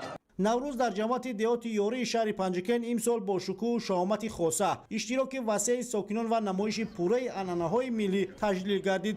ин деҳаи кӯҳан ки ҳатто номи он ба решаҳои тамаддуни ориёӣ пайвандӣ дорад, аз қадим макони ҳифзи суннатҳои миллӣ маҳсуб меёбад. сокинони он новобаста аз мушкилоти замон, ҳатто дар давраҳое ки таҷлили наврӯз маҳдуд гардида буд, ин ҷашни аҷдодиро бо муҳаббат ва эҳтироми хоса нигоҳ доштанд. имрӯз дар замони соҳибистиқлолии кишвар бо ҳидоятҳои фарҳангпарвар фарҳангпарваронаи пешвои муаззами миллат муҳтарам эмомалӣ раҳмон наврӯз бо мазмуни амиқи ватандӯстӣ эҳсоси ифтихор аз давладорӣ ва эҳёи арзишҳои миллӣ таҷлил мегардад. дар рӯзи ниҳоии тантанаҳои наврӯзӣ ки дар домани табиати зебо бо иштироки ҳазорон нафар сокинону меҳмонон баргузор шуд, наврӯзгоҳ ба як саҳнаи бузурги фарҳанги миллӣ табдил ёфт. хурду бузург бо либосҳои миллӣ, чеҳраҳои пурнур ва рӯҳияи болида гирд омада фазои дӯстиву ҳамдилиро ба вуҷуд оварданд. меҳмонон аз растаҳои идона дида намуда ба ҳунару завқи баланди сокинон баҳои баланд доданд. дастархонҳои идона бо тарҳи зебо ва анвои гуногуни таомҳои миллӣ ороста шуда буданд. ҳамзамон намоиши ҳунарҳои мардумӣ диққати махсусро ҷалб намуд. ҳунармандон бо сӯзанидӯзӣ, рағзабофӣ, кулолгарӣ ва дигар касбҳои суннатӣ маҳорати худро нишон дода ба ҷавонон роҳи омӯзиши ҳунарҳои аҷдодиро нишон доданд. ин ҳама гуvoyon аст ки фарҳанги миллӣ на танҳо ҳифз балки рушд дода мешавад. дар қисмати расмии чорабинӣ таъкид гардид ки наврӯз имрӯз ҳамчун омили муҳими таҳкими худшиносии миллӣ, тарбияи эҳсоси ватандӯстӣ ва густариши фарҳанги сулҳ дар ҷомеа нақши калидӣ мебозад. зикр шуд ки маҳз дар даврони соҳибистиқлолӣ арзишҳои миллӣ эҳё гардида ҷашнҳои бостонӣ бо шукӯҳи бесобиқа таҷлил мегарданд. ҳамчунин гуфта шуд ки таҷлили чунин бо шукӯҳи наврӯз далели равшани сулҳу субот, оромии ҷомеа ва сиёсати хиратмандонаи раҳбарияти олии мамлакат мебошад. сокинон бо рӯҳияи баланди ватандӯстӣ дар ободии ватан саҳми назаррас мегузоранд ва ба истиқболи ҷашни бузурги миллӣ 35-солагии истиқлоли давлатӣ бо иқдомҳои созанда ворид мешаванд. дар идомаи чорабинӣ як қатор фаъолон бо сипосномаву ифтихорномаҳо қадрдонӣ гардиданд ки ин нишонаи арҷгузорӣ ба меҳнати содиқона ва саҳми онҳо дар рушди ҷомеа мебошад. қисмати фарҳангии ҷашн бо иштироки ҳунармандони бахши фарҳанги шаҳр ва хонаи фарҳанги деҳаи ёрӣ баргузор гардида бо сурудҳои ватандӯстона, рақсу таронаҳои миллӣ ва барномаҳои ҷолиби саҳнавӣ фазои идонаро боз ҳам рангинтар намуд. тараннуми сулҳу субот, дӯстӣ ва зиндагии осоишта дар ҳар як барнома эҳсос мешуд. дар маҷмӯъ таҷлили бошукӯҳи наврӯз дар деҳоти ёрӣ бори дигар собит намуд ки ин ҷашни бостонӣ имрӯз ба омили муҳими муттаҳидсозандаи ҷомеа, таҳкими худшиносии миллӣ ва рушди фарҳанги миллӣ табдил ёфтааст. имрӯзҳо дар 10 ҷамоати деҳот ва 22 кумитаи маҳаллаи шаҳри истаравшани бостонӣ тантанаи ҷашни наврӯзи оламафрӯз бо шодиву нишод ва суннатҳои хоси аҷдодӣ таҷлил гардида истодааст. аз ҷумла имрӯз сокинону меҳмонони кумитаи маҳаллаи ба номи имоми аъзам бо шукргузорӣ аз фазои сулҳу осоиштагӣ, ваҳдату ҳамдилӣ ва сиёсати фарҳангпарваронаи пешвои миллат муҳтарам эмомалӣ раҳмон ҷашни сари сол наврӯзи хуҷастапайро бо шукӯҳу шаҳомати хос ва бо риояи суннату оинҳои қадима истиқбол гирифтаанд. саҳни сарсабзу гулпӯши муассисаи таҳсилоти миёнаи умумии рақами 5 шаҳри истаравшан макони асосии баргузории чорабинии идона бахшида ба наврӯзи аҷам интихоб гардида, дар он сокинони хурду бузурги маҳалла бо ташкили барномаҳои фарҳангиву фароғатӣ ва оростани дастархони идона ба таҷлили ин ҷашни аҷдодӣ шукӯҳи хоса бахшиданд. аз ҷумла хӯрокҳои миллии ҳафтсину ҳафтчин, шириниҳову нӯшокиҳо, таомҳое ки хоси ҷашни наврӯз аст ва ташкили растаҳои ҳунарҳои милливу мардумӣ фазои имрӯзаи идонаро зеб додаву сокинон бо хурсандии зиёд аз ин ҳама намоишҳо баҳра гирифтанд. расму оинҳои аҷдодӣ ки то ба имрӯз омада расидааст, аҳолии фарҳангдӯстро водор сохт ки ҷашни қадимиву суннатии наврӯзро дар рӯҳияи баланди идона ва табъу завқи меҳанпарастона доир намоянд. наврӯз дар шаҳри истаравшан на танҳо як ҷашн, балки рамзи иттиҳоду ҳамбастагӣ ва дӯстиву рафоқати сокинон мебошад ки бо хурсандии зиёд таҷлил мешавад. дар ин рӯзҳои фазои пур аз идона барномаи фарҳангиву консертии хонандагони муассисаи таҳсилоти миёнаи умумии рақами 5 ва фарҳангчиёни шаҳр ки нишона аз бедоршавии табиат, мавсими кишту кори деҳқонони заҳматпеша ва суруду таронаҳои тараннумгари сулҳу осоиштагӣ шукрона аз ватани соҳибистиқлолӣ доштанд ва ифтихор аз тоҷику тоҷикзабон будан иборат буд, табъи ширкаткунандагони чорабинии наврӯзиро шоду масрур гардонид. дар варзишгоҳи ҷамоати шаҳраки консои шаҳри гулистон чорабинии тантанавии идона ба муносибати ҷашни наврӯзи байналмилал бо ташаббуси ҷамъияти муштараки тоҷикистону канадагии масъулияташ маҳдуди апрелевка баргузор карда шуд. тоҷикистони соҳибистиқлоли мо ва мардуми покниҳоду фарҳангпарвари он меросбари ҳақиқии ин ҷашни оламгир эътироф шуданд, зеро тамоми суннату оинҳои инсонпарваронаи наврӯз маҳз дар сарзамини аҷдодии мо поку беолоиш ҳифз гардиданд ва дар ҷамоати шаҳраки консой ба урфу одати миллӣ бошандагонаш арҷ мегузоранд. доранд. дар оғози чорабинии наврӯзӣ таъкид гардид ки наврӯз ҷашни бузурги миллии мо тоҷикон ва оғози соли нави аҷдодӣ аст ки ба пешвози фарорасии он табиат ва тамоми мавҷудоти олам эҳьё мешавад ва дар ҷону рӯҳи инсонҳо умед ба зиндагӣ ва дӯст доштани он дубора зинда мегардад. яъне наврӯз айёми гузариш ба фасли нави зиндагӣ, пирӯзаи гармӣ бар сардӣ, ҷашни равшанӣ ва нур, дӯстиву муҳаббат, шодиву хурсандии ҳамагонӣ ва шукуфтани орзуҳо мебошад. наврӯзи байналмилалӣ рамзи ҳуввияти миллӣ ва истиқлоли давлати мо гардидааст. мардуми мо дар ҷашни наврӯз бо меҳру шафқат сӯи якдигар оғӯш мекушоянд. наврӯз асолатан ибтидои корҳои наҷибу азму иродаи тоза, ҷашни парвариши рӯҳ ва афкори солим, пиндору кирдору рафтори нек буда дар барномаи фарҳангии фарҳангчиёни шаҳри Гулистон инъикос карда шуд. рақси гулдухтарон ва сурудҳои дилнавоз ба чорабинии наврӯзӣ ҳусни тоза бахшида фазои идонаро боз ҳам шукӯҳманду хотирмон гардониданд. ҳунари болои раққосон, либосҳои рангорангу миллӣ ва оҳангҳои форан таби ҳозиринро болида намуда ба дилҳо шодиву нишод ато карданд. ин намоиши зебои фарҳангӣ ба чорабинӣ рангу таровати дигар бахшида наврӯзро чун ҷашни дӯстиву муҳаббат ва эҳёи табиат боз ҳам ҷолибтару пурмазмунтар таҷассум намуд. дар сарраёсати ҳифзи муҳити зисти вилояти суғд бахшида ба ҷашни наврӯзи ҷаҳонӣ чорабинии фарҳангӣ доир шуд. наврӯз ки муҷдадиҳанда аз фасли баҳор айёми сарсабзиҳо аст, масоҳати замини ҳудуди бинои кории сарраёсати ҳифзи муҳити зисти вилоят сарсабз пур аз дарахтони нодиру ороишӣ буда, ҳамчунин ташкили гармхона, парвариши гулҳои мавсимӣ фазои зинда шудани табиатро инъикос менамуд. аз тарафи раёсату шӯъбаҳои муҳити зисти шаҳру ноҳияҳои вилоят خوان نوروزی عبارت از میوه‌ها، شیرینی، طعم‌های ملی پیشنهاد گردیده در گوشه نمایش هنرهای مردمی خصوصیت‌های قدیمی بودن جشن نوروز انعکاس گردید. یکی از خاصیت‌های نجیب و خاص دیگری نوروز این دستورخوان نوروزی محسوب یافته فراوانی نعمت‌های طبیعت در رسته‌های نمایشی کارمندان، کار پرزحمت کشاورزان، هنر و مهارت پزندگی مادران تاجیک را بازگو می‌کرد. نوروز بیانگری نجیبترین آرزو و آمال، آرمان و امیدهای اهل بشر بوده همگان را به نیکی و نکوکاری، پاکی، آزادگی، طرب و شادی، آسودگی و آبادی، سبزگردانی ترغیب می‌نماید و در چاره‌بینی همزمان مسابقه‌های ورزشی، دستخوابانی، وزنبرداری، بندکشی، اینچنین هنر و مهارت پزندگی از روی طعم‌های ملی بین کارمندان گذرانیده شد. در همایش تاکید گردید که نوروز مژده‌رسان از آغاز فصل بهار بیدارشوی طبیعت بوده. این فضیلت خاص جشن ملی تاجیکان تا امروز حفظ گردیده از طرف سرریاست حفظ محیط زیست ولایت سوغد و ریاست و شعبه‌های آن در شهر و ناحیه‌ها جهت اجرای برنامه دولتی کبودگذارکنی جمهوری تاجیکستان برای دوره تا سال 2040 کارها موافق مقصد به راه مانده شده. هر سال در مقیاس ولایت تا 500,000 بیخ نهال‌های همیشه سبز و آرایشی میوه‌دهنده شنانیده می‌شود. کارمندان در رفت شنانیدن، نگاهبین، تامین سبزیش نهال‌ها، مصلحت و مشورت داده در سرسبزی محیط زیست سهم خود را می‌گذارند. در تنتنه‌های نوروز عالم افروز از مسابقه ورزشی بین کارمندان برگزار شده نتیجه گیری کرده غالبان با سپاسنامه و تحفه‌ها قدردانی گردیدند و سرود و ترانه‌ها، رقص و شادی همگان خاتمه بخش چاره‌بینی گردید. طبق نقشه مشترک کمیته کار با جوانان و ورزشی نزد حکومت جمهوری تاجیکستان، مقامات اجرایی حکومت دولتی ولایت سوغد، فدراسیون پایگاه و بزکشی باید با برگزاری مسابقه ورزش اسب‌دوانی در دایره طلبات نقشه عمومی چاره‌بینی‌های سازمان همکاری شانگهای بخشیده به جشن نوروز عالم افروز در ولایت سوغد مسابقه ملی پایگاه برگزار گردید. پایگاه نوروزی در 6 دور در مسافه 1200 تا 1400 1800 متر صورت گرفته در آن بیش از 60 نفر ورزشکاران چابکسواران با اسب‌های گوناگون‌زاد از تمام منطقه‌های کشور و دولت‌های دوست و همسایه اشتراک نموده در مسافه‌های گوناگون مهارت سنجی کردند.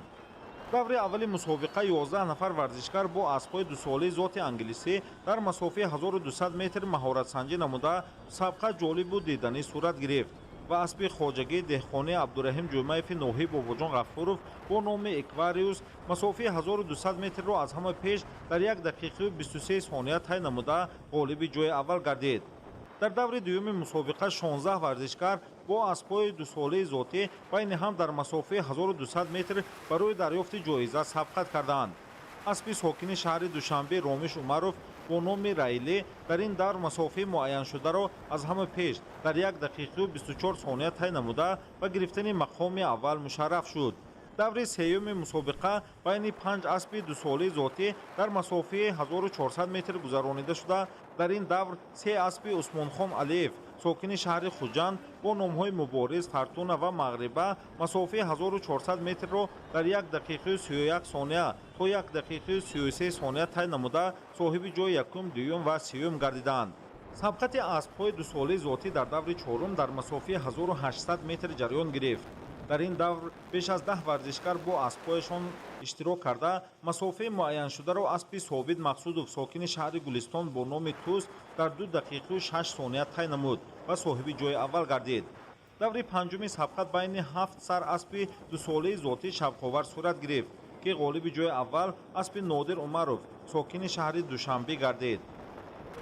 дар даври ниҳоии мусобиқа чобуксаворон бо 7 сар аспҳои аз 2 сола то 4 солаи зотӣ ба майдон баромада барои дарёфти шоҳҷоиза дар масофаи 2000 метр маҳоратсанҷӣ карданд.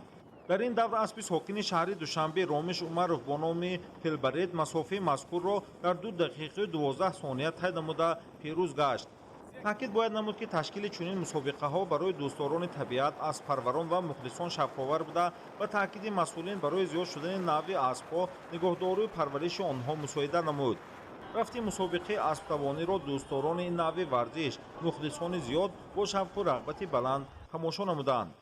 дар маросими ҷамъбасти мусобиқаи аспдавонӣ аз ҷониби масъулин ба ғолибони пойгаи миллии аспдавонӣ ғолибони ҷойҳои якум дуюм сеюм ҷоми мусобиқа медал тӯҳфа ва ба ғолибони асосии мусобиқа 2 автомашини сабукрав тақдим гардид. ҳамчунин иштирокчиёни фаъол низ бо сипоснома ва тӯҳфаҳо қадрдонӣ карда шуданд. сокинони босаодати ноҳияи шуғнони вилояти мухтори кӯҳистони бадахшон дар фазои ободу осудаи тоҷикистони соҳиби истиқлол ҷашни наврӯзи байналмилалиро таҷлил намуданд. баргузории намоишгоҳи идона ки бозгӯи дастовардҳои иқтисодиву иҷтимоии ноҳия мебошад иборат аз намунаи маҳсулоти ҳунармандӣ ки аз ашёи хоми маҳаллӣ омода карда шудааст ба чорабинӣ таровати тозаро эҳдо намуд. сокинони шуғнони хушлатофат бо дамидани субҳ дар наврӯзгоҳ ҷамъ омада бо рӯҳияи баланд тантанаҳои ҷашниро гарму самимӣ намуданд. ҳунармандони ноҳияи шуғнон бо эълон гардидани солҳои рушди деҳот сайёҳӣ ва ҳунарҳои мардумӣ талоши худро дар самти эҳё ва рушд додани ҳунарҳои дастӣ аз қабили бофандагӣ дузандагӣ рассомӣ кандакорӣ кулолгарӣ армуғонсозиву муҳраббофӣ ва коркарди сангҳои маҳаллӣ инчунин ресандагӣ равона намуда ба натиҷаҳои назаррас ноил гардиданд. имрӯз мардумони сарбаланди ноҳияи шуғнон тамоми суннату анъанаҳои миллие ки аз бобоёни мо аз аҷдодони мо аз ниёгони мо боқӣ монданд ва имрӯз онҳоро ҳифз намуданд ва ба мерос гузошта истоданд. бояд зикр дошт ки иқлими ноҳияи шуғнон барои рушди соҳаи кишоварзӣ мусоид арзёбӣ гардида кишоварзон ва хоҷагидорони ноҳия маҳсулоти полезӣ зироати ғалладонагӣ ва меваи хушк инчунин маҳсулоти консервакунонидашударо ҳамчун нишона аз фаровон ҳосилӣ ва дастранҷи сокинони ҷамоатҳои деҳот ба намоиш гузоштанд. дар заминаи ҳадафи чоруми стратегияи ҳукумати кишвар саноати кунонии босуръат дар ноҳияи шуғнон таъсиси корхонаҳои хурду бузурги истеҳсолӣ бароҳ монда шуд. дар намоишгоҳи идона корхонаҳои истеҳсолӣ маҳсулоти ширии бандобасти меваи хушк маҳсулоти консервакунонидашуда ва коркарди сангҳои нимкиматбаҳоро низ манзур намуданд. иҷрои ҳар гуна бозиҳои миллӣ хоси наврӯзи бостонӣ аз ҷониби кӯдакону наврасон бозгӯи тарғиби ҳаёти солим миёни наслҳои ояндасоз буда иҷроиши ҳар як амал аз тарафи варзишгарон бо маҳорати баланд пешкаш карда шуд. шодию сурури гулдухтарон ки суруду таронаҳои баҳор ва наврӯзро дар фазои идона замзама намуданд ба тамошобинон рӯҳияи болидаро фароҳам овард. зимни чорабинии идона қайд гардид ки асосгузори сулҳу ваҳдати миллӣ пешвои миллат президенти ҷумҳурии тоҷикистон муҳтарам эмомалӣ раҳмон доир ба мақоми ҷашни байналмилалии наврӯз иброз медоранд ки наврӯз барои миллати тоҷик китоби сарнавишт буда ниёгони мо ҳатто дар давраҳои мушкилтарини таърихӣ ин ҷашни муқаддас ва хуҷастаи худро ҳимоят мекарданд. барномаи фарҳангии аҳли ҳунари ноҳияи шуғнон иборат аз намоишномаи деҳқон ва баҳор суруду таронаҳои наврӯзӣ инчунин рақсҳои зебо манзури ҳозирин гардонида шуда ба тантанаҳои наврӯзӣ дар ноҳия хотима бахшид.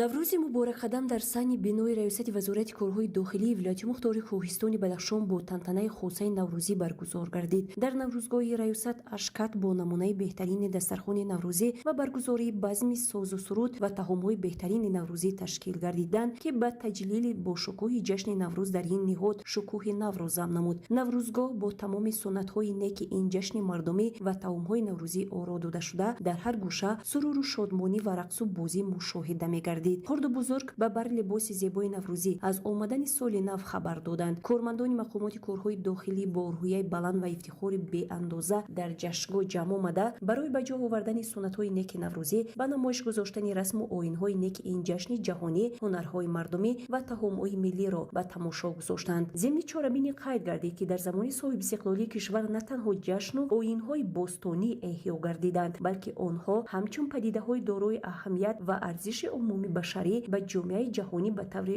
шоиста муаррифӣ гардиданд. гуфта шуд ки ҷашни наврӯз омили муттаҳидкунанда ва василаи ҳамдигарфаҳмии халқу миллатҳои гуногун мебошад.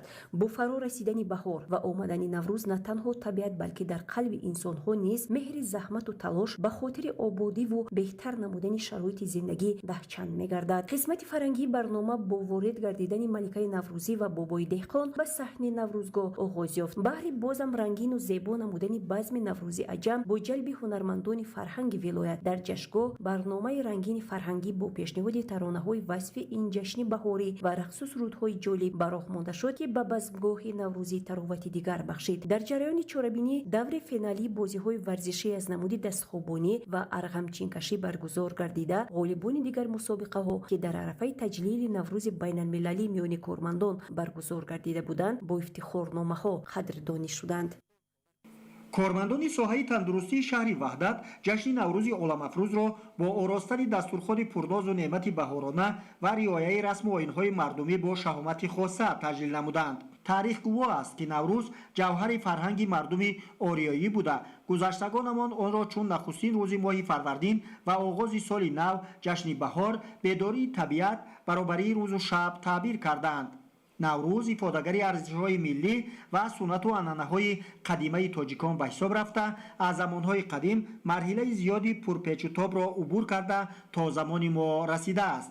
дар замони соҳибистиқлолӣ наврӯз ба ҳасни ҷашни миллӣ дар сатҳи давлатӣ бо шукӯҳу шаҳомати хоса таҷлил карда мешавад. пайки баҳоронаи омӯзгорон ва хонандагони муассисаи таҳсилоти миёнаи умумии рақами 39 деҳаи баҳористони ҷамоати деҳоти абдулло абдулвосиев ҳам дар ин рӯз бо суруру шодмонӣ ва оростони хони наврӯзӣ дар сатҳи баланд истиқбол карда шуд. наврӯз дар тоҷикистон бо шарофати истиқлолият шукӯҳу шаҳомати тоза пайдо кард ва ба яке аз ҷашнҳои бузургу муқаддаси миллии мардуми тоҷик табдил ёфт. дар маҷмӯъ наврӯз як ҷашни башарист ва баҳору нав шудани сол барои тамоми мардумон яксон меояду хушҳолӣ меорад ва ба одамон таби баланду рӯҳи тоза мебахшад. наврӯз ҷашнест ки дар худ тамоми ҷанбаҳои фарҳангию сиёсиро гирифтааст ва некӯтарин русуми башариро дар худ таҷассум намудааст. дар қатори дигар шаҳру неи мамлакат имрӯз сокинони ҷамоати деҳоти гулистони неҳу рӯдакӣ ҷашни байналмилалии наврӯзро бо риояи суннатҳои мардумӣ, густурдани дастархони идонии иборат аз ҳафтсину ҳафшин, омода кардани таомҳои миллии суманак, намоиши ҳунарҳои мардумӣ, наврӯзи байналмилалиро таҷлил намуданд. дар чорабини бошукӯҳи наврӯзӣ масъулини мақомоти иҷрокунии давлати ноҳия иштирок дошта зикр доштанд ки наврӯз айёми тавозуни байни табиат ва инсон буда баробари дигаргунии куллӣ дар табиат рӯҳи инсонро низ ба маротиб тағйир медиҳад ва ӯро ба рӯзи неку рӯзгори обод умедвор месозад. мардуми ноҳия бо ин ҳама мероси пурарзиши аҷдодон ифтихормандона дар ин ҷашни фархунда иштирок доштанд. бо боварӣ гуфтан мумкин аст ки тамоми мардуми ноҳия ҷашни наврӯзро бо дилу дасти кушод, таби болида ва ормонҳои созанда истиқбол гирифта онро ҳамчун ҷашни бузурги миллӣ ва байналмилалӣ кард менамоянд. дар охири чорабини имрӯза хонандагони муассисаҳои таълимии ноҳия бо суруду таронаҳои дилнишин ки ба фасли баҳор ва наврӯзи оламгир бахшида шуда буд хотири иштирокчиёни чорабинии фарҳангиро болида сохтанд. вобаста ба пост доштани ҷашни аҷдодии ниёгон дар варзишгоҳи марказии ноҳияи сангвор ҷашни фарҳангии наврӯзӣ баргузор гардид. сокинони ноҳия бо изҳори хушнудӣ зери сулҳу субот, амнияту осудагӣ наврӯзро бо анъанаҳои хоси миллӣ таҷлил намуданд. дар симои ҳар сокини ноҳия дӯстдорӣ ва арҷгузорӣ ба оинҳои миллии ниёгон пайдо буд. дар ҷамъомади тантанавӣ намояндагони ҳукумати ҷумҳурии тоҷикистон ва масъулини мақомоти иҷроияи ҳокимияти давлатии ноҳияи сангвор иштирок намуда аз намоиши молу маҳсулоти кишоварзӣ, хонҳову таомҳои миллӣ ва бозиҳои варзишии аҷдодӣ дида намуданд. таъкид гардид ки ҷашни наврӯзи байналмилалӣ омили муттаҳидсозии халқу миллатҳо ва таҳкимбахши сулҳу ваҳдат дар тамоми олам мебошад. ин ҷашни фархунда ва бостонии миллиамон бо пайки накӯ ба табиати кӯҳандиёрамон ҳусни нав ба хонадони мардуми кишварамон шодиву нишод ва файзу баракат ба дили пиру ҷавон умеду орзуҳои наҷиб ҳадя меорад. Дар идома иброз гардид ки зери сиёсати фарҳангпарваронаи пешвои миллат Наврӯз ҳамчун рукни муҳими худшиносии миллӣ, василаи муҳими пайвандсозии наслҳо, робитаи гузаштаю имрӯз, эҳёи анъанаҳои зебоипарастӣ, инсондӯстӣ, рамзи дӯст доштан ва расидан ба қадри зиндагии хуррам аст. Дар фарҷоми чорабинӣ барномаи фарҳангӣ бо ситоиши Наврӯз, баҳор ва зебоию шукуфои табиат бахшида буд, пешкаши ҳозирин гардонида шуд. Наврӯз рамзи эҳёи табиат, ваҳдату дӯстӣ ва оғози неку фараҳбахши зиндагӣ мебошад. Дар деҳаи лангари ноҳияи Нуробод сокинон бо либосҳои миллии рангоранг, бо чеҳраҳои пуртабассум ва дили саршор аз шодӣ дар чорабинии наврӯзӣ иштирок намуда, аз анъанаҳои неки ниёгон ёдовар шуданд. гӯшаҳои ҳунарҳои мардумӣ, намоиши таомҳои миллӣ ва расму оинҳои наврӯзӣ ҷолибияти чорабиниро боз ҳам афзун намуд.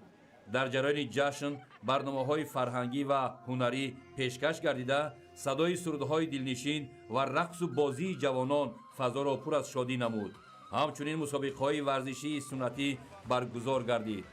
таҷлили Наврӯз дар назди шаршараи деҳаи Лангар на танҳо як чорабинии идона, балки як лаҳзаи фаромӯшнашавандаи ваҳдат, дӯстӣ ва пайванди инсон бо табиат гардид, ки дар хотири иштирокчиён ҳамчун як рӯзи пур аз шодиву илҳом нақш баст. сокинону хонандагони муассисаҳои таълимии ноҳияи зебоманзари Тоҷикобод бо шукргузорӣ аз фазои осоишта ва ободониҳои рӯзафзуни диёр дар иҳотаи Кӯҳсолони Сарбасафед Наврӯзи Оламафрӯзро истиқбол намуданд. хонандагону омӯзгорону волидайни муассисаи таҳсилоти миёнаи умумии рақами 4 деҳоти Ширинчашмаи ҷамоати деҳоти Ширинчашма намоишгоҳи наврӯзиро дар як рӯҳияи баланд бо анъанаҳои гузаштагони хеш аз ҳунарҳои дастии кадбонугиашон омода карда, дар рӯи дастурхони намоишгоҳ бо ҳафсину ҳафшин ороста карданд. инчунин бо омода намудани қисмати фарҳангӣ меҳмонони ҳузурдоштаро шод гардониданд. ҳамзамон дар ин рӯз хонандагону сокинони деҳоти Лангари Шоҳи ҷамоати деҳоти Лангаришоҳ дар саҳни майдончаи варзишии муассисаи таълимии 38 ҷашни Наврӯзиро бо як дастовези боло истиқбол намуда, ҳунарҳои қадимаи худро омода карда ба намоиш гузоштанд ва дар қисмати фарҳангии намоишгоҳ меҳмононро бо ҳунарҳои хеш аз қабили таронахонӣ, намоиши либосҳои миллии ин минтақа бо диди муосир манзур гардониданд. дар гӯшаи дигаре ки маълум аст, ҷавонону наврасон аз кӯҳантарин анъанаҳои гузаштагон дар майдон бозиҳои варзишӣ мекарданду шодӣ менамуданд. деҳқонон баҳри иҷрои нақшаҳои кишти зироатҳои кишоварзӣ омодагӣ гирифта ба замини пурсаховат донҳои умед мепошиданд. ҳамчунин бо як рӯҳияи баланди ватандӯстиву хештаншиносӣ хонандагону волидайни муассисаи таълимии рақами 17 ҳамин ҷамоат бо дили гарму рӯҳияи баланд дар намоишгоҳи Наврӯзӣ бо омода намудани таомҳои миллӣ, суманак ва атолаву дигар таомҳои гузаштагон омода карда ҷашни Наврӯзро истиқбол гирифтанд. намоишгоҳи Наврӯзии ин муассисаҳо аз он далолат медиҳад, ки дар ин даврони соҳибистиқлолияти комили давлатӣ ва ободониву осоиштагӣ шукргузор гардида бо як рӯҳияи баланд ҷашни Наврӯзро истиқбол гирифтанд.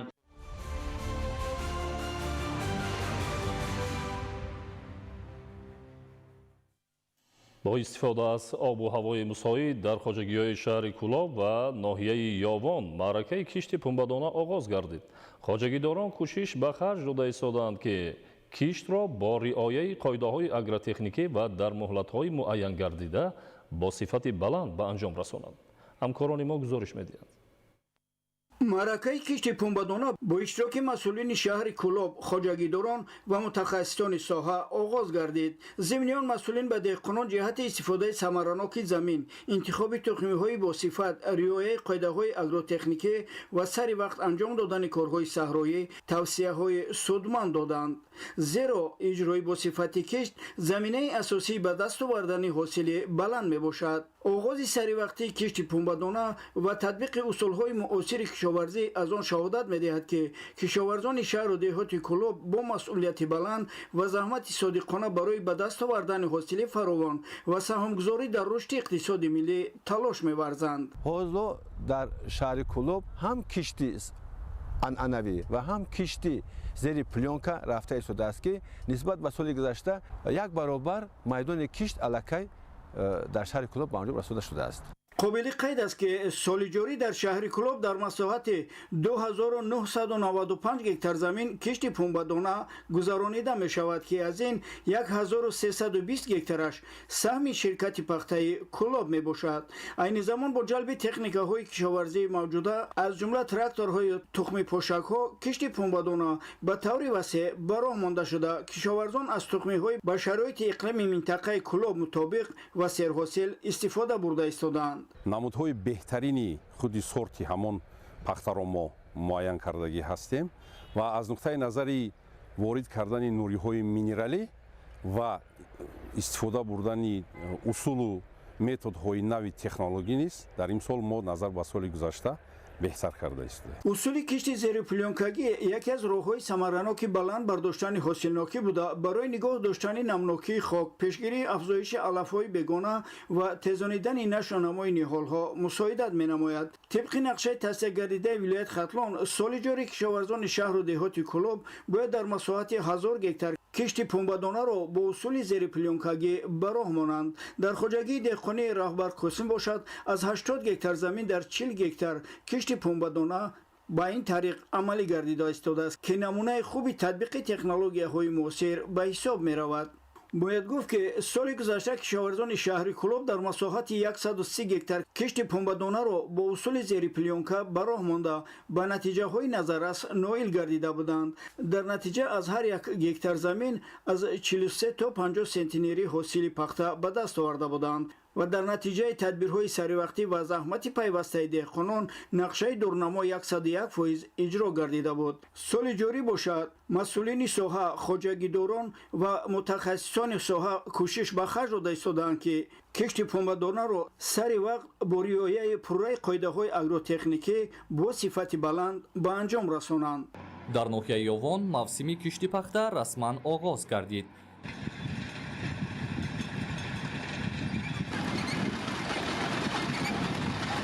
ин маъракаи муҳими кишоварзӣ ки бо иштироки масъулини мақомоти иҷроияи ҳокимияти давлатии ноҳия доир гардид, хоҷагиҳои деҳқонӣ дар майдони 111 гектар кишти пунбадона ба роҳ монданд. ҳаракаи кишти пунбадонаро дар ноҳияи Ёвон оғоз гардида мо азм гирифтем ки дар рӯзҳои наздик боз ҳам кишти пахтаро вусъат бахшида дар рӯзҳои оптималӣ киштро ба анҷом расонем. деҳқонон киштро бо усули муосири зери пленкагӣ анҷом дода истоданд ки ин тарзи кор барои ҳифзи намнокии замин ва тезонидани сабзиши тухмӣ мусоидат мекунад. ба гуфтаи масъулин истифодаи технологияҳои нав имконият медиҳад ки ҳосилнокӣ афзоиш ёфта сифати пахта беҳтар гардад. инчунин усули зери пленкагӣ барои сарфаи об ва ҳифзи зироат аз тағйирёбии ҳарорат мусоидат менамояд. тибқи дурнамо соли ҷорӣ дар ноҳияи Ёвон кишти пахта дар майдони умумии 10480 гектар ба нақша гирифта шудааст. айни ҳол кишоварзон талош доранд ки киштро дар моҳлати муайян шуда ва бо риояи қоидаҳои агротехникӣ ба анҷом расонанд. масъулини соҳа изҳор менамоянд ки бо истифода аз таҷрибаи пешқадам ва риояи қоидаҳои агротехникӣ имсол ҳосил фаровон дар назар хоҳад буд.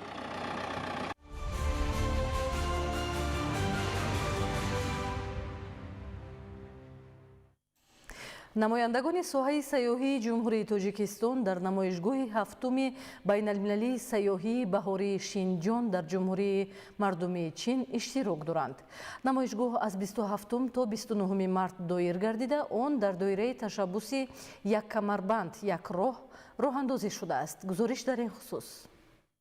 бо ташаббуси кумитаи рушди сайёҳӣ назди ҳукумати ҷумҳурии тоҷикистон, ҳайати сайёҳии кишвар ба шаҳри Шинҷони ҷумҳурии мардумии Чин барои иштирок дар намоишгоҳи ҳафтуми байналмилалии сайёҳии баҳори Шинҷон ки аз 27 то 29 марти соли 2026 баргузор мегардад, сафарбар карда шуд. намоишгоҳи мазкур бо дастгирии мақомоти давлатии вилояти мухтори Шинҷон уйғур ташкил гардида, яке аз платформаҳои муҳими байналмилалӣ дар соҳаи сайёҳӣ ба ҳисоб меравад ки ба рушди ҳамкорӣ дар доираи ташаббуси як камарбанд як роҳ, инчунин таҳкими робитаҳои фарҳангӣ ва сайёҳӣ миёни кишварҳои Осиёи марказӣ ва дигар минтақаҳо равона шудааст. усулҳои нави роҳи абрешим баҳор дар Шинҷон ки рушди сайёҳии байниминтақавӣ ва муаррифии иқтидори сайёҳии кишварҳои иштирокдорро инъикос менамояд, мавзӯи асосии чорабинӣ дар соли ҷорӣ мебошад. дар доираи намоишгоҳ ҳайати ҷумҳурии тоҷикистон имкониятҳои сайёҳии кишвар аз ҷумла мероси фарҳангию таърихӣ, сайёҳии экологӣ ва кӯҳӣ,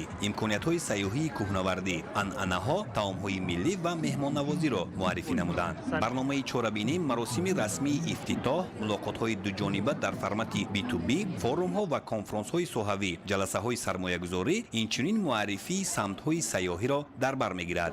иштироки ҷумҳурии Тоҷикистон дар ин намоишгоҳ ба таҳкими ҳамкориҳои байналмилалӣ, ҷалби сайёҳон ва сармояи хориҷӣ, пешбурди бренди миллии сайёҳӣ ва густариши робитаҳои шарикӣ бо ташкилотҳои байналмилалӣ равона гардидааст. иштирок дар ин намоишгоҳ ба рушди минбаъдаи робитаҳои сайёҳӣ миёни ҷумҳурии Тоҷикистон ва ҷумҳурии мардумии Чин, инчунин дигар кишварҳои минтақа мусоидат менамояд.